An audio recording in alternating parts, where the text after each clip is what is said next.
हाँ जी, तो स्टूडेंट्स आज के सेकंड लेक्चर में जो कि हमारा सिग्नल्स एंड सिस्टम का सेकंड लेक्चर है, इसमें हम एनालॉग एंड डिजिटल सिग्नल के बारे में जानेंगे कि ये सिग्नल किस तरह से पहचाने जाते हैं। मतलब आपके सामने कोई सिग्नल पेश कर दिया जाए तो आप कैसे पहचान सकते हो कि ये एनालॉग है या डिजिटल है।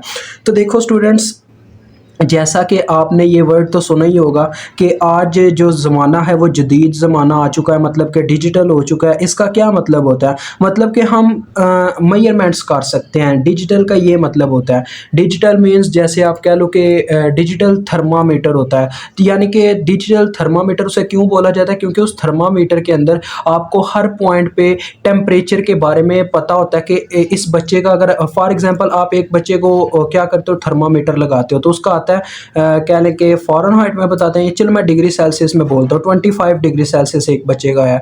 एक बच्चे का टेम्परेचर आया 33 डिग्री सेल्सियस। वैसे फ़ारेनहाइट में मुझे लगता है फ़ारेनहाइट में बताते हैं। तो क्या है जी कि आप उसके हर पॉइंट पे, यानी कि वो जो आपके पास इंस्ट्रूमेंट होता है उसके हर पॉइंट पे वैल्यू मेंशन है कि यहाँ पे इतना चेंज आ रहा है, यहाँ पे इतनी वैल्यू है, यहाँ पे इतनी वैल्यू है। That's why we called it digital thermometer. ठीक है, यही वजह उसको हम डिजिटल थर्मामीटर कहते हैं। अब आज जो सिग्नल की दुनिया में वो कहता है कि a signal is said to be analog. एक सिग्नल को हम एनालॉग उस वक्त कह सकते हैं if it's number of values, या जब उसकी नंबर ऑफ वैल्यूज़ जो हमें गिवन हो वो इनफानाइट हो या अनकाउंटेबल हो। अब देखो एनालॉग की बात कर रहे हैं, यानी कि एनालॉग के दौर में क्या होगा कि वैल्यूज़ इनफानाइट होगी और अनकाउंटेबल, यानी हम उनको काउंट नहीं कर पाएंगे। अदरवाइज यानी कि अगर ऐसा नहीं होता, इसका उल्टा होता है, यानी कि फाइनाइट वैल्यूज़ आ जाए और काउंटेबल हो तो वो डिजिटल सिग्नल कहलाएगा। समझ गए मेरी बात को? तो चलो आ जाओ अब इस दुनिया में। तो ये सिग्नल हमारे पास कौन सा सिग्नल है? देखो स्टूडेंट्स, एनालॉग और डिजिटल आपने कैसे चेक करना होता है, चेक करें। मैं आपको कहता हूँ कि इस पॉइंट से लेकर इस पॉइंट के सेंटर में मुझे हर पॉइंट की वैल्यू आपने बतानी है। बता सकते हो? नहीं बता सकते। ये करंट की वेव है, देखें जो ये करंट की वेव है जो कि टाइम पे डिपेंड कर रही है। ठीक है, चलो ये इसकी बात छोड़ो। 0 सेकंड से लेके 1 सेकंड तक जो मुसलसल हर पॉइंट पे वैल्यू चेंज हुई है, आप मुझे उस हर पॉइंट की वैल्यू दे सकते हो? नहीं दे सकते, क्योंकि ये एक एनालॉग वेव है। इससे ये पता चलता है कि इसमें इनफानाइट वैल्यूज़ पाई जा रही हैं दो पॉइंट्स के दरमियान। देखो इन वैल्यूज़ को ना तो हम गिन सकते और ये इनफानाइट वैल्यूज़ हैं, तो दोनों कंडीशन सेटिस्फाई होगी। लिहाजा ये सिग्नल कौन सा है? एनालॉग है। क्योंकि देखो यहाँ पे चलो मैंने तुक्का लगा लिया, 1 एम्पेयर है, इसके बीच में मैं तुक्के नहीं, इतने तुक्के नहीं चलते। मतलब कि कोई इतनी ट्रिकी काम नहीं हो सकता कि इसको मैं इतने ट्रिक से ये पता कर लूँ कि यहाँ पे 1.5 एम्पेयर है, यहाँ पे 1.1 एम्पेयर है। मतलब कि ये इनफानाइट वैल्यूज़ अपने अंदर ये सिग्नल इस वक्त रख रहा है, तो लिहाजा ये क्या कहलाएगा? एनालॉग। अब देखें ये कॉन्टिन्यूअस सिग्नल था, ये एक कॉन्टिन्यूअस सिग्नल था, मतलब कि मुसलसल इसकी वेव चल रही थी। तो एक और मेरी बात ज़रा गौर से सुन लीजिएगा, एनालॉग सिग्नल जो होता है ना वो कॉन्टिन्यूअस भी हो सकता है और डिस्क्रीट भी हो सकता है। ये आपको कॉन्टिन्यूअस वेव, यानी कि ये जो हमारा सिग्नल था ये एनालॉग था बट कॉन्टिन्यूअस। ठीक है, यानी कि एनालॉग आल्सो कॉन्टिन्यूअस। ये कॉन्टिन्यूअस की मिसाल थी। एनालॉग सिग्नल कॉन्टिन्यूअस भी हो सकता है, डिस्क्रीट भी हो सकता है। अभी मैं आपको डिस्क्रीट की मिसाल भी देता हूँ, आपके लिए रेडी रखी हुई है, टेंशन नहीं लेनी। ये हो गई, आपको समझ आ गई इसकी। अभी लास्ट वाले सिग्नल पे पहले आ जाओ।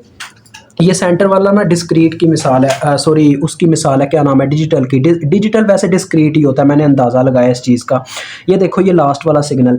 अब स्टूडेंट्स यहाँ पे भी हमारे पास क्या है, एक सिग्नल है, यानी कि करंट का। ये देखो डिस्क्रीट है ना, क्योंकि ये हर पॉइंट पे अवेलेबल नहीं है वैल्यू। क्योंकि जो डिस्क्रीट होता है वो मैंने आपको प्रीवियस लेक्चर दिया हुआ है कि डिस्क्रीट वो सिग्नल होता है जिसकी पॉइंट जो है एक स्पेसिफिक टाइम के बाद हमें वैल्यू मिलती है। जैसे मैंने क्लॉक की मिसाल दी थी कि क्लॉक की वो जो सेकंड वाली सुई होती है वो बैटरी का इस्तेमाल कुछ लम्हे बाद रुक के इस्तेमाल करती है, यानी कि वो वेव जो है वो ऐसे सिग्नल इसी तरह से बन रहा होता है। यानी कि देखो ये हर पॉइंट पे वैल्यू जो है ना एग्जिस्ट नहीं करती। जब हर एक सेकंड पे वैल्यू एग्जिस्ट कर रही हो तो वो कॉन्टिन्यूस होती है। ये एक डिस्क्रीट सिग्नल है। ठीक है, अब देखो इसको मैं एनालॉग कैसे कह रहा हूँ, क्योंकि अगर ये डिस्क्रीट है फिर तो हमें इसे क्या कहना चाहिए, डिजिटल कहना चाहिए, लेकिन ऐसा नहीं हुआ। क्यों? क्योंकि इसकी कंडीशन थी एनालॉग की कि नंबर ऑफ वैल्यूज़ इनफानाइट हों और अनकाउंटेबल हों। अब देखो यहाँ पे नंबर ऑफ वैल्यूज़ तो इनफानाइट ही है, मतलब कि कहीं बहुत ज़्यादा है, लेकिन अनकाउंटेबल है। ये चीज़ हमने चेक करनी है। ठीक है, मतलब कि वहाँ पे ये नहीं लिखा हुआ कि इनफानाइट भी हो और अनकाउंटेबल भी हो, वहाँ पे लिखा हुआ है या तो इनफानाइट हो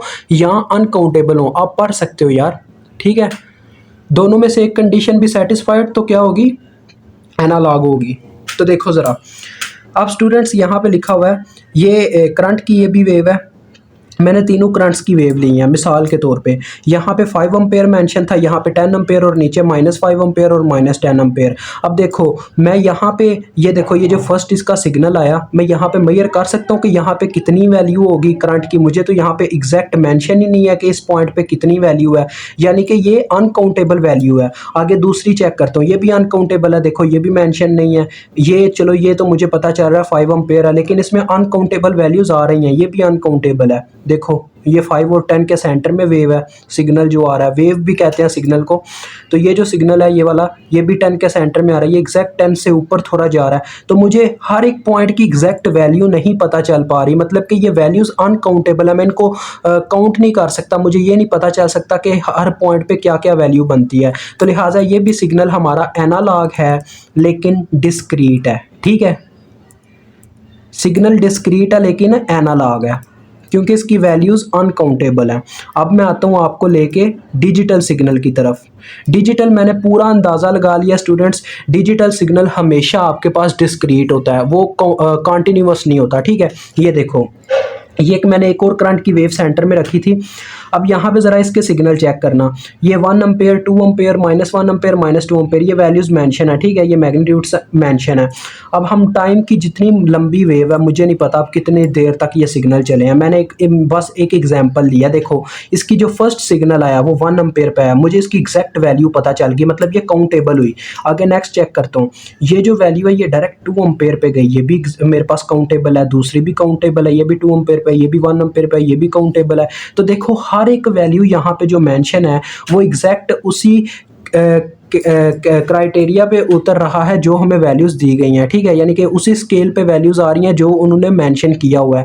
यानी कि ये जो वेव है ये डिजिटल है, यानी कि मुझे इसकी हर एक वैल्यू का पता है। जैसे आप चेक कर सकते हो स्टूडेंट्स, आपने कभी ना कभी तो देखा ही होगा जो मरीज़ों के साथ वो आपको उनके खून की गर्दिश के लिए दिखाया जाता है, ब्लड सिग्नल भी आप उसे कहते हैं।